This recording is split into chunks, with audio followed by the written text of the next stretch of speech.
Good morning, everyone, or good evening, wherever you are, if that is your time frame.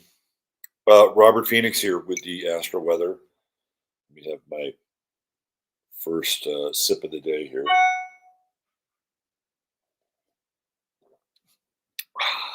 Straight black coffee this morning. No super coffee. Didn't have time to make it, but I hope you're all enjoying whatever beverage you have in front of you right now. Pavefi stand against the ancient fallen ones. They thought he spelled coffee. Misspelled coffee. Yes, the mystery of Kavefe. Kavefe. Kek and Kavefe. Pepe and Kavefe. Jumbo coffee cup. Well, it's about three-quarters of the way full today. Actually, it's about halfway full. It'll suffice, though. Thank you, Robert. Robert. Thank you, Ryan. Speaking of cup of coffee, see, I need my coffee. You can get me a cup of coffee, and that's located on the show notes. And for everybody who has got me a cup of coffee, a virtual cup of coffee, I thank you. My channel was demonetized many moons ago, all the way back into the 2010s. Isn't that amazing? The 2010s. It's not really something I'm proud of saying I was there first, but I guess if there's a first in this world that you could be proud of, get you some street cred, that would be it. Helena Suba, Orlando's cup of coffee with Scream. There we go. A sip to you, Orlando. There's my man, Steve, Door at the door. Claire is here. Hi, Claire. I'm deaf on American time because I'm having my first cup. It's 2 p.m. Wow, you're not even having tea. I almost had a cup of tea the other day. I used to like tea. I used to be a tea guy. My favorite tea was Lapsang Souchong. That was my tea, my go-to. Got a good group in here today. The fiery one, Miss Olga Perez is here, and so is Fran. Kelly and the kids are here. Lady Lou, KCMC making coffee with chicory. Oh, little New Orleans style. You know, what's interesting is I have last night I was trying to put together the thumbnail for the show. Of course, I'd like to have beautiful, inspiring sunrise scenes, and I was looking for something in New England. Now, a few days, I think it might have been last week. I had a sunrise over Maine, and I think you might know where I'm going with this. But last night I said sunrise over New England, which technically is Maine. Maine, Vermont, New Hampshire, Massachusetts. We'll throw Rhode Island in there. That's New England, right? And of course, we had a very bizarre shooter, which I've been talking about for a while.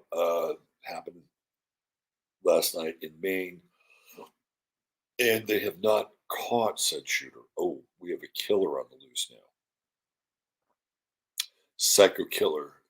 Qu'est-ce que c'est? And I'll get into more of that over on 15 minutes. It astrologically it bleeds into the Chiron return, which is what the United States is going through at 20 degrees. Well, will be exact at 20 degrees Aries, and I really see that as the disarming of the American public, or at least the attempt to. So we are in the vortex now. Well, why don't we talk some astrology? And we're in a very interesting time. Let me see if I can bring this up. Not just in general, but like right now, because we're coming into another eclipse. And it's going to be 2 days from now. I will do an Astro Weather tomorrow here prior to the Friday forecast. As per your request. You see, you speak, I listen. And the lunar eclipse is going to be in Taurus. So this is an eclipse that's related to the previous eclipse cycle, which is really odd in some ways, right? Because you would think we'd be on to Aries Libra, but apparently we have some unfinished business here. And it's because of the position of the sun and the moon in relation to the nodes. The nodes are still within, not quite, well, I guess if you're, well, no, that'd be different too. So the nodes are in a, what we'll call it an inferior conjunction, meaning that the degrees of the conjunction are not even really a conjunction because they're out of sign, but because of the way the nodes operate, the moon will show up eclipsed. And I'm assuming this will be a partial. I haven't really fully looked into it in terms of its phase or its expression, but because of the position of the nodes, you get the exactitude when the nodes are right on the sun and the new moon is on the sun, right? Um, or on the moon. You know what I'm talking about? Like the exactitude, the totality. Uh, that's when those nodes are really tight. It's when they're not so tight, then you get a partial eclipse. This is what we're having, is a partial eclipse. So in the lead up to the eclipse, we have what's called a void of course moon, which I don't talk a lot about the void of course moon, but void of course moons occur when there's a period between the moon changing signs.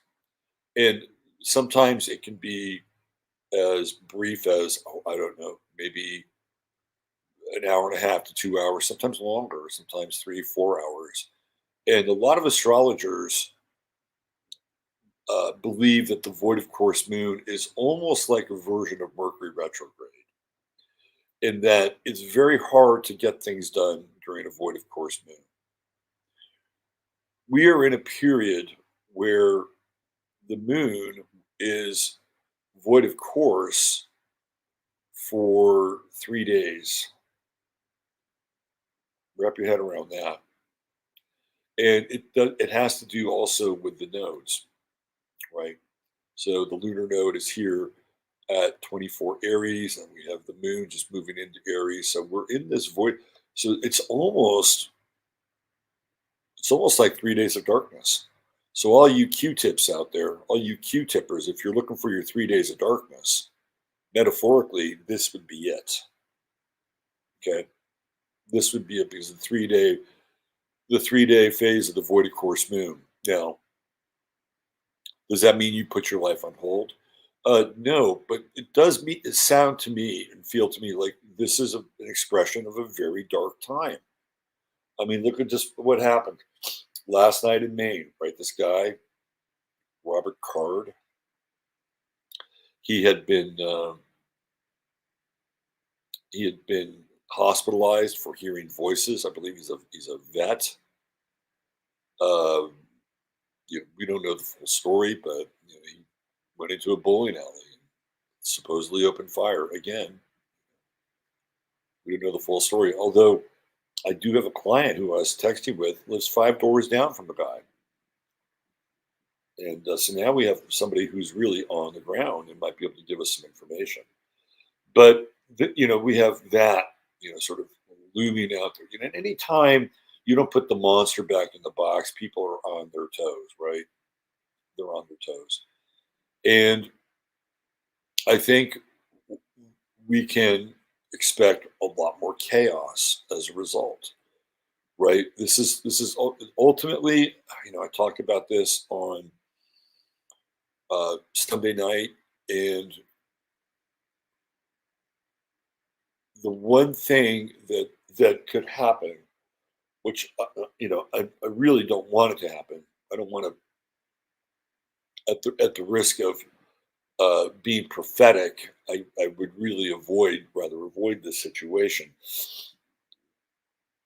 But multiple chaotic events all at once, right? This is where this is going. Kind of everybody knows today. I apologize. I'm not sick or anything. Just multiple chaotic events. And this is one thing that Americans would have a very difficult time handling because, again, we're already kind of pushed to the edge, and multiple chaotic events would. So the whole idea, if you really want to cut to the chase here, is that as an option, one of the options is that America would be deemed not governable, like it cannot govern itself. So therefore, it must become an occupied territory, i.e., the UN. And remember, we've got about 4,000 young fighting men in this country, all of whom are probably looking for a new job. Maybe one wearing a blue helmet is in their future.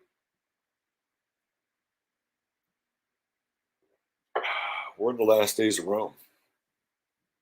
And not to say that there isn't a there on the other side, which I do believe, right? But we live in a world of sacrifice and high stakes, and we wouldn't be able to appreciate nor have something to fight for, right? We're the true notice in Aries. We wouldn't have something to fight for unless um, unless we did, because everything after becomes much more meaningful, right?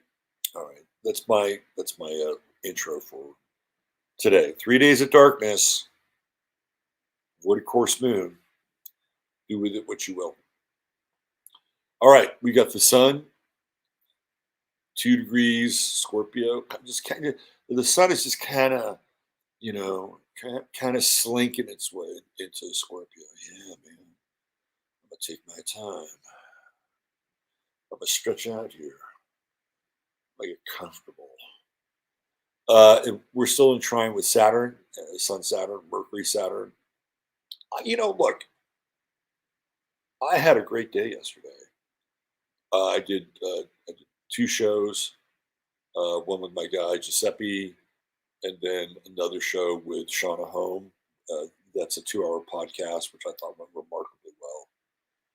And that'll air on Friday, which is tomorrow.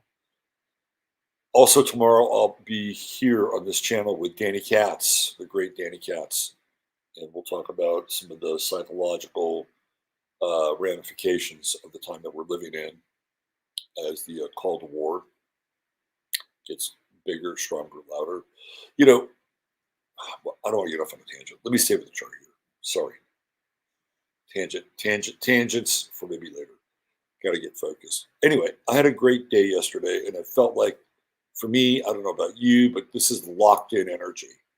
You get locked in, and whatever it is you're doing, I felt locked in all day yesterday. It felt really good. When you get into that place and you're in um, the the human potential people. They coined this term peak experience, and peak experience occurs when you're doing something and you kind of break through and you go to another level, right? That, to me, that's the definition of peak experience. And a lot of people in athletics train for peak experiences, runner's high. If you've ever played competitive sports, there's moments where you get inside the game and everything just flows. Like you're not even thinking. Everything is just flowing and happening. And they're kind of rare. It would be great if we could all live our lives, at peak experience level every day. But maybe that would get boring. I don't know. I'd like to try it. I'd like to try it for a while. And I think the trine with the Sun and Mercury and Mars with Saturn has a lot to do with that because we're dealing with water and we're dealing with depth and focus. So, it's still there. Like we're still in this great trine with these 3 very important planets. Mercury's moved in front of the Sun now. In fact, it's been in front of the Sun for a while. But we're leading with Mars. We're leading with Ceres. even though Ceres is not in the trine. We're leading with Ceres, which is about nurturing, right? Nurturing our deepest psychological and magical needs, right? Scorpio is a sign that is connected to magic, whether it's sex magic or whether it's practical magic or whether it's black magic, right? Magic with a K. Scorpio's magic. And this is a time where you can practice practical magic.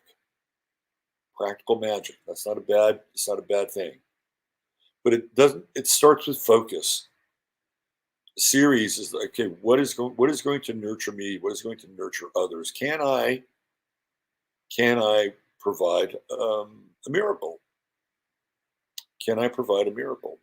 You know, when I was at Findhorn back in 1984. I was there for a month, and they had this game there called the Game of Life, which is an incredible experience. It was a really incredible. It really mirrored my life in a way that just I can't.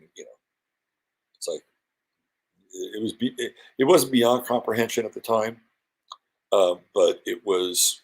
Uh, it really kind of shattered my paradigm in a lot of ways. And one of the things that comes up in the game is these little cards called miracle cards. So you get to perform, if you draw one, and you're not really going anywhere in Findhorn's Game of Life. Like everybody's playing on their own square of the board, where you're really not playing against anybody. The only competition is yourself. So they have these miracle cards that will come up every now and then. And whoever you're playing with, you get to perform a quote unquote miracle for them. Whatever it is, like it can be in the game, it can be in life, right? So what's interesting is that Findhorn is a Scorpio community. So the magic is kind of embedded in the community, it's embedded in the game. And to me, miracles are very related to magic. So you can be somebody who is an agent of the miraculous, or perhaps you're the recipient from somebody or someone or something who's an agent of the miraculous.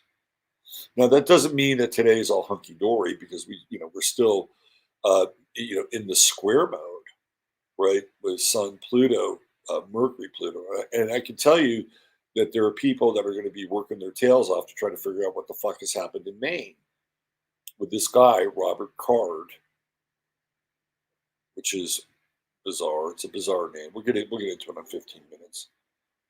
But not only that, but of course you have the dark magicians of psychological propaganda who are going to be in full swing here with the Sun Mercury Pluto square, because they really want to abrogate your Second Amendment rights. That's in full swing. The rhetoric is intense today, very intense.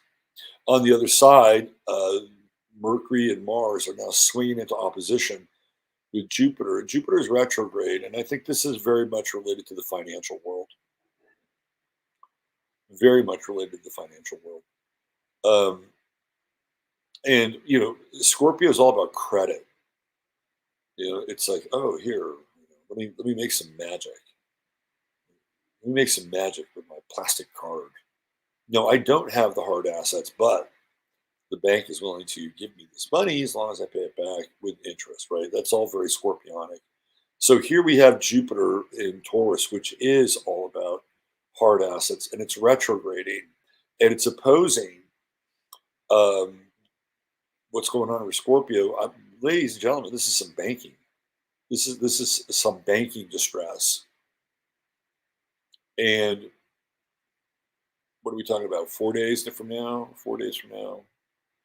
4 days from now? 5 days from now? Mercury's going to be absolutely opposite Jupiter. So what is that?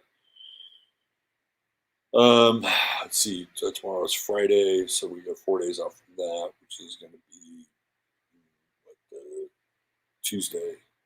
So Tuesday of next week, we have Mercury opposing Jupiter, Jupiter Taurus retrograde. That's banking issues. I would expect that we would have some information tomorrow, because they always do a dump on Friday, but it wouldn't be the big dump. it would be something that would be akin to the precursor of the big dump. So look at the middle of the week next week, where some serious uh, banking issues start to come up. Okay, know where your money is. Know and remember, where's the eclipse going to be? It's going to be in Taurus.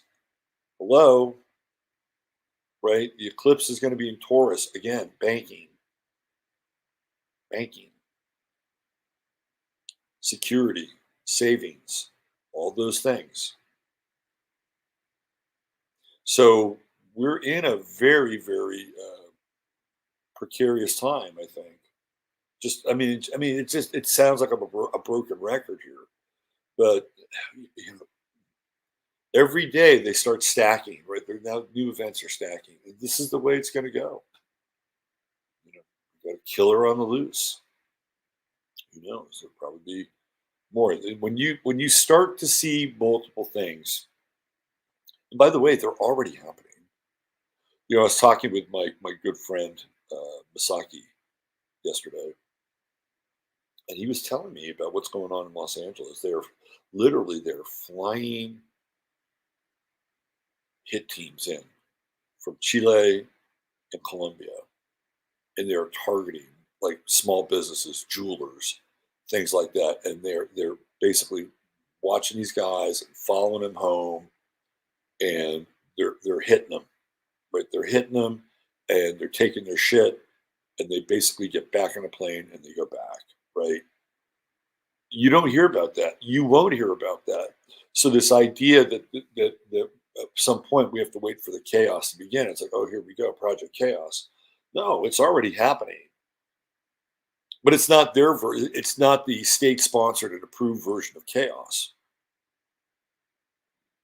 So here we go, Venus, Virgo, right here, trining Uranus and Jupiter. We talked about this yesterday in terms of alliances, in terms of knowing your neighbors, know who's around you. Um, Venus is going to come into a closer opposition. It is an opposition, wide opposition with Neptune. In the next few days, beginning of next week, it moves into a closer opposition with Neptune. And so now we're really looking at the health of our relationships. And one of the things that you want to be careful of is you want to be careful of misdiagnosing your relationships, right? Discarding the healthy ones and keeping the ones that are not so healthy. You can do that with a Neptune Venus opposition. There's also a strong hint of romance in the air. And, I don't know how people in this time like date, right? Like dating with the prospect of romance or the prospect of deep love, which I don't think is impossible, by the way, because you take that away from us, and what are we? We're just absolutely soulless, um, soulless cretins. But I think it's hard. It's not an easy time to think about the luxuries of romance because, well, are- have they gotten the carjack or not? When do we talk about this? When's the right time to ask if, hey, have you visited Pfizer or Moderna in the last 2 years? And what if they say yes? And you're like, oh God, he was such a nice guy. Or, oh man, she was so hot and seemed really sweet. I can't believe she did that. Right? It's hard. It is really hard to date and mate and bond under those circumstances. Not to mention things like having kids. Like how many? This is the other thing too. The unexpected consequences of living in a dangerous time. How many people want to have kids in a dangerous time? Now, maybe somewhere deep in our DNA, the species has an alarm clock that goes off inside it and says, yes, we must have kids. We must have kids. Maybe it's a shock response, but most people won't want to. Most people will be running high on cortisol or no cortisol at all, and they won't have anything to do with it, right? So this is all Venus moving into this opposition with Neptune, and there's a lot of questions I think being asked around relating, or maybe not even, or maybe no questions being asked, right? Oh, I'll just blithely step into this. I'm tired of being alone. I'm tired of not being touched. I'm tired of not having any contact. I don't care. Right? That's another part of the Neptune Venus opposition. So that's going to really be the story of next week. The story of the weekend is the eclipse. We'll talk more about that tomorrow on Friday's Astro Weather. Okay, let's talk about our True Hemp Science star of the day. Right. Our True Hemp Science star of the day is a very interesting character, and I may want to do something deeper on him on Sunday night, only because I feel like the revolution in Iran does not get its due in Western circles. So the True Hemp, you like I did that? True Hemp Science star of the day. See, I'm innovating. If you ain't innovating, you're what? Uh, if you ain't innovating, you're devastating. No, that's not quite right. I'll come up with it. But yeah, the True Hemp Science star of the day is the Shah of Iran, Reza Pahlavi Shah. And first of all, let me talk about True Hemp Science, then we'll get into this. So True Hemp Science, as you know, is a product that I endorse because my friend Chris is the owner operator and uses only the best organically sourced hemp for his products. And the stars of True Hemp Science are the gummies. Okay, so you cannot go wrong with the gummies. And I know that they're a little pricey, but trust me, especially the moon dust gummies, you can cut them in half and still get a very, very powerful and stimulating effect. I'm just going to leave that right there. The moon dust gummies, I'm sorry, the sleep gummies, I wouldn't have them. I would take one per night, and they help you. They help you relax and get into a calmer place. Some people actually use the sleep gummies during the day to calm themselves down. But there's also a wide variety of CBD that you can get on the site as well. And I actually need to up my intake of CBD. I've got to start incorporating a few more of his elixirs. Um, but if you go there and you spend $100, just type in 15MINS or 15MINS, and you will get a free goodie bag with your order, which is always cool. And then if you spend $150 or more, you will get free shipping. There's always a 30-day money back guarantee. Please check out truehempscience.com, our only sponsor of the show. On Sunday night, we were looking at famous Scorpios, and I didn't know what the Shah's rising sign was, but I said, I bet he's a Scorpio rising. Now, this chart that we have here is, they have the rodent ratings. So the lowest rodent was the grand dame of astrological charts. And A, of course, double A was as good as it got with lowest, two A's. And then A, which is maybe the time is right, maybe the minutes are off. Maybe the minute is off by a minute or two, maybe the seconds, right? Still really good. Then it doesn't go to B, it goes to C, this is probably a pretty good estimate of the time. Then it goes to double D, which is, okay, we have an idea of what the time might be, or maybe it's been rectified. And then we have X, which is, I don't read X charts. You know what's really weird? I was going to do Hillary Clinton, and I swear to God this happened. I have read Hillary Clinton's chart many times over the years. And in the charts that I read for her, she was always a Sag rising. Always. That's not the chart now. She's got a Gemini rising chart now. It's like, whoa. What happened here? This is not a chart I rectified. This is a chart that was on the internet, was on astro.com, and somewhere along the way, whether it was her tapping out on 9/11, 2016, or Mandela effect, it's not the same chart.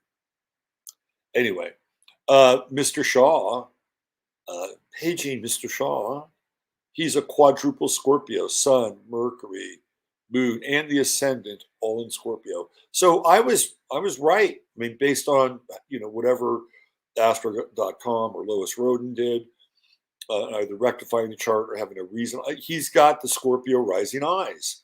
Those are the eyes of a Scorpio rising. They're like eagle eyes, right? Now, the Scorpio eyes, which we talked about on Sunday night, tend to be slitty, like almost like lizard eyes or reptile eyes, like Charles Bronson. Think of those eyes. That's what I'm talking about, right? Now, Charles Bronson had he had very blue eyes, which you could see. So it didn't mean he didn't have, if you're into that sort of thing, he had, very kind of striking eyes. But you had to get to those shiny blue orbs, those watery blue orbs in between, the rather sort of low ceiling of his eyes, right? Anyway, you can see the penetrating stare of the Shah of Iran. So I was looking at his chart last night, and I got into the Iranian Revolution, and my God, what a fuck story. First of all, let's just start off with the Shah. Jupiter and Neptune are the highest planets in his chart. So remember, apex is all about aspiration. That's what you're aspiring towards in the chart. The first planet that comes into your chart is your signature. So his first planet, again, based on all of this, is the moon. Moon in Scorpio, right? Moon in Scorpio. And guess what? It's in its detriment. And the Shah was a weak man. He was a weak man. So a little bit of background. They had a history of people who were the theoretical rulers, bloodline over Iran, formerly Persia, and he is part of that bloodline. In the 1950s, they had a guy by the name of Mossadegh, and Mossadegh rose to power, and he deposed the previous lineage of the royal bloodline in Iran. And Mossadegh was an absolute threat to the petroleum multinationals, right? He wanted to nationalize Iran's massive oil reserves, and they just discovered a massively new oil field in Iran. Look, by the way, oil is omnipresent, and the Earth is continually making oil. It's just a matter of accessibility. So I was on Giuseppe's show yesterday, and they were talking about how they are trying to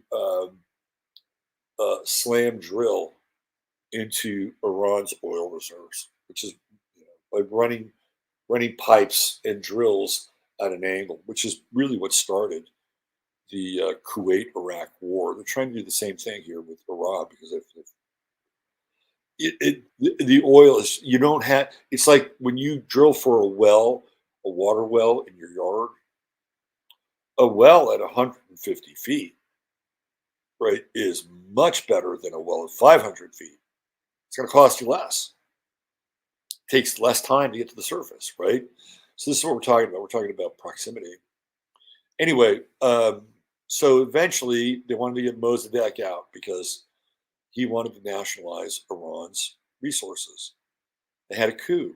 And the Shah of Iran was really put in charge of running the coup because they were going to set him up to be the next guy. He couldn't do it. What did he do? He actually left Iran, and then the oil companies, the Seven Sisters, had to bring in Kermit Roosevelt, who was Teddy Roosevelt's nephew. And so Kermit Roosevelt led the coup. And once Mossadegh was out, they brought the Shah back in. So now the Shah gets to play king, right? That's Leo. Jupiter-Neptune conjunction, delusions of grandeur. Look at him. The guy never fought in one fucking war in the day of his life, right? When it came time to get rid of his rival, he turned tail. He went to Europe, came back. This is not a warrior. I'm sorry. He's not a warrior. And eventually it would catch up to him, having to deal with the Ayatollah, having to deal with the CIA, because the Shah of Iran started to think that he was really a king. And they had problems in Iran because the classic sort of Romanov style uh, story, right? So the royal family and all the and a big royal family, like 60 cousins, lots of people. They were living very high on the hog, and then you had sort of the hangers on, right, who were doing very very well, and there were other people in Iran who were not doing so well.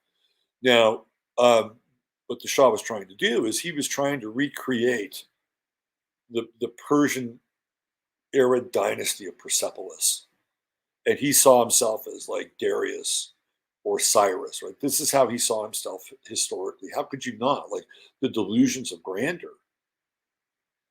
But he has his sun in square with Jupiter and Neptune, so he's a weak man, right?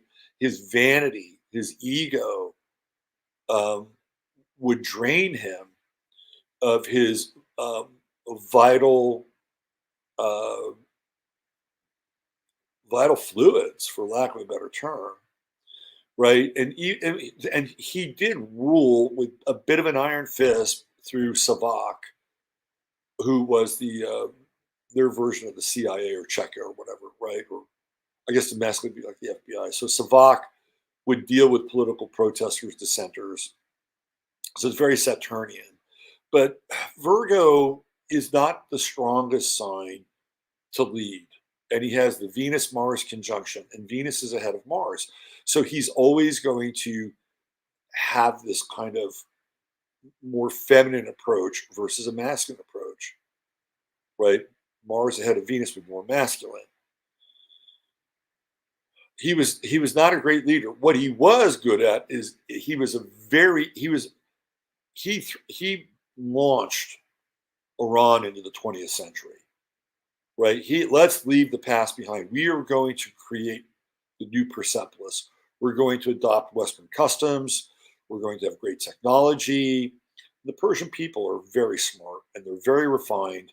So he was banking on the fact that that they could reclaim their glory days as one of the true great kingdoms of the so-called Fertile Crescent. And he had a son Pluto trine, so he was very fixed on this idea. And in fact, they had this one, I think it was 1971 or 72, this amazing festival, Persepolis, where they had it was like a display of the arts and all the things that the culture on its ascendancy would demonstrate to the world. And there were people who were in Iran who were much more fundamentalist, who saw that as absolutely egregious, capitalist, sucking up to the colonialist. And these are terms that they use, right? So even though he himself wanted to display to the world what a great kingdom he led over, because the arts are generally it's either through the arts or through the military, sometimes both, where dynasties or kingdoms display their virtuosity. Right? Look at the Medici's, not their virtuosity, but their power. The Medici's employed all these artists. Right? They did it because it was a tribute to their wealth that they could do this. And the same thing with the Shah. He was very engaged in the arts, right? So the Persepolis Festival, while a crowning achievement in a lot of ways for the Shah of Iran, um, also was one of those big markers of contrast between what the sort of the we'll call them the 1% of Iran had versus the rest of the country. And it wasn't as if the rest of the country was in tatters, but because the money was being concentrated, they were making a shit ton of money from the oil, but the money was concentrated at the top, and so they had things like inflation, believe it or not, in Iran, which you couldn't get a handle on. So when people have to pay too much for their food, you'll see what will happen. We're well on our way to experiencing that story here in this country. They have food riots or just riots in general. So he was mismanaging a lot of those funds. And then, of course, once the heat is on, they try to have political reform. It was not working. Why? Because he's a weak man. Now, I was going to get into the Ayatollah. I don't know if I have time. But the Ayatollah is a very serious character, very serious character. And um, he's a Taurus born May 15th, but he has Mars in Aries. And it's a late Mars in Aries. So when you put the Ayatollah's chart over the Shah's, you got a Sun Mars opposition. Sun Mars opposition. He was the opposing force. The Ayatollah was a stronger man. The Ayatollah had Moon in Sagittarius, and he was a cleric, right? I think he had Jupiter in Sagittarius too, if I'm not mistaken. Here, let me bring the charts up since I'm talking about them. These are serious. This is a serious fucking chart. This is the synastry between the Shah and the Ayatollah. That whole story, oh my God. It also encompasses Iran Contra, the whole arms deal, the hostages. This is an event. Like, Iran went from being, in the mind of the Shah's eye, the crowning jewel of the Middle East, right? Like reclaiming the glory of high Persian culture and Persepolis, to being turned into a fundamentalist nightmare almost overnight. Right? 1979 is when it all ends. So here you go. You have the Shah. The Ayatollah was nobody to be messed with, especially because he had immense theological power. Moon in Sag, Jupiter in Sag, True Node in Sag, Uranus in Sag. This was a guy who was basically leading a revolution from, whoever was putting him up in Paris, right? Because he was exiled. He was exiled to a place called Qom, Quom, Qom. And the Shah thought, okay, we'll just try to hermetically seal this guy off. Didn't really work. Then under mysterious circumstances, the Ayatollah's sons died. Probably not the best move. And then the Shah says, well, let's exile him, get him out of the country. Went to Paris. Guess what he did? He started doing these recordings, and they started flooding Iran with cassette tapes of the Ayatollah and his sermons. Probably even worse, because his message got to more people. It wasn't the internet, but it was pretty damn close. And now here's the real question. Who is sending out 10,000 cassette tapes? And then those cassette tapes being passed around from person to person to person. And when you look at the coup, even though it is a religious and theocratic and fundamentalist coup, it has all the earmarks of a fucking socialist coup. It's the same thing, same strategy. Same strategy. The Ayatollah, the Shah of Iran could not deal with the Ayatollah. Just astrologically, he could not deal with him. Look at that Mars-Sun opposition, right? The enemy. And Sagittarius, Scorpio is about transforming, right? We know that. So the Shah wanted to transform Iran back into Persia. That's what he wanted to do. And he wanted to see himself as this great king on the world stage. The Ayatollah had no desire to transform Iran back into its, great, grand and great glorious story of Persia. Had no desire to do that. Why? Because the Shah was not a Muslim. Persians were not Muslims. They were conquered by the Arabs. Right?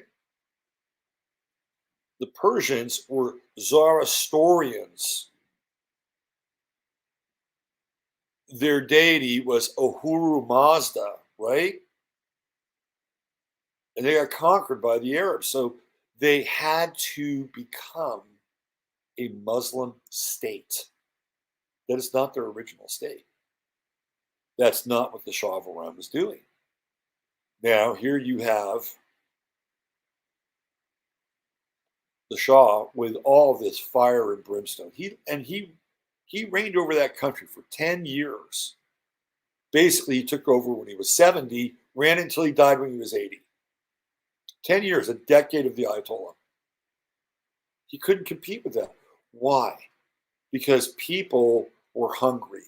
They were hungry for their version of the truth.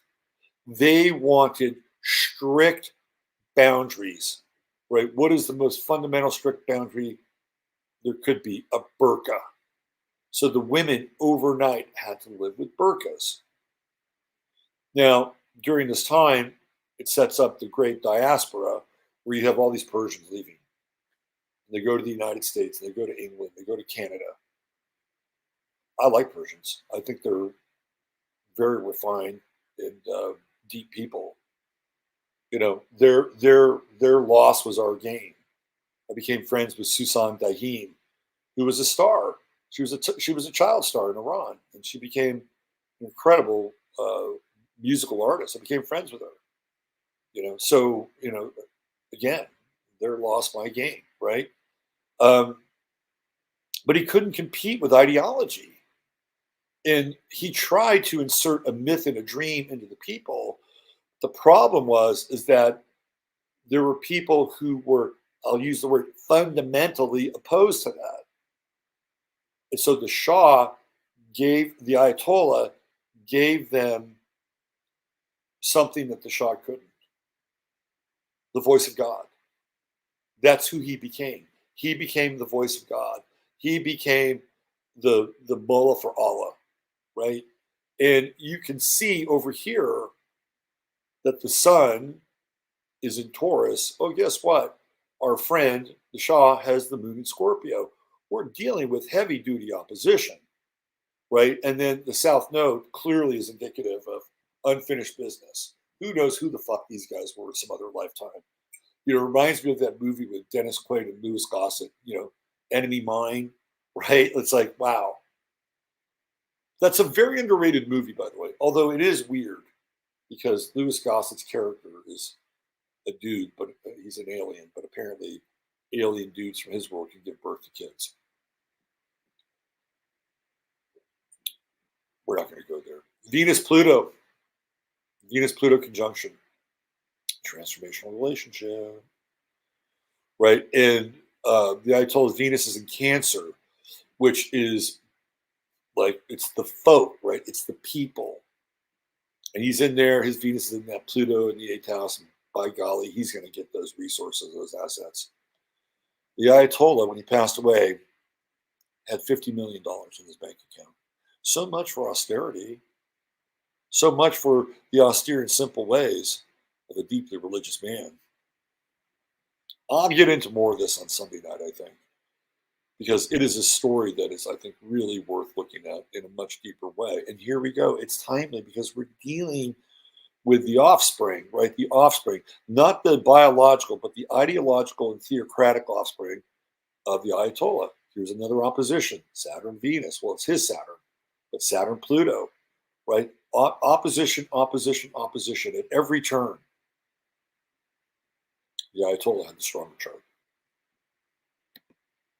Okay. We had a long one today. Sorry about that. My apologies. Leela's got to make a pot of chili. I want some. That's a good idea, Leela. I'm going to do that this weekend. I like chili. I don't use beans, though. Mark Curtis's book, Secret Affairs, explains all of this. Sigurd, I just got to say, it is great to have you back in the fold because you bring the gravy. You're also very funny.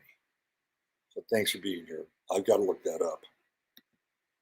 I've got to get into that. There is more Theater on the Ridge, Paradise, Rockefeller. Oh, okay. Sorry. I don't know. I'm not sure. The TOTR Paradise. Okay. We'll come back to that. None of these feel right. No, they don't feel right. Yeah. Pot of chili. Look at this. Just ordered the Universal and Walter Russell. Somebody else, I think it's Donna. Donna's starting the Walter Russell home course. So there you go. So you're also Shiraz Arts Festival versus Riyadh season in a mind blender. Yes. Yeah, there you go. It's a travesty what happened to these people. And here we are. We are now dealing downstream, 1979. Downstream. I remember watching all that shit when I was a kid on late night TV. And who was it? Wolf Blitzer, or who was the guy? No, it wasn't Wolf Blitzer. It was the other guy, Ted. What's his name? And I'm like, what the fuck is going on here? I think Nightline was born during that. It was very depressing for me, actually, especially with the botched um, hostage rescue thing. Boy, that was a real fuck story. All right, I'll be on Rumble, running late, but I'll be on Rumble. Probably crank that up, fire that up at about 9:15. Please join me. 15 minutes of flame on Rumble if you have any desire to get into a deeper conversation. Take good care. Thank you, everybody. Mods, thanks for being here. Don't forget our sponsor, True Hemp Science. And if you want to leave me a cup of coffee or buy me a cup of coffee, it's in the show notes. Thanks and bye for now.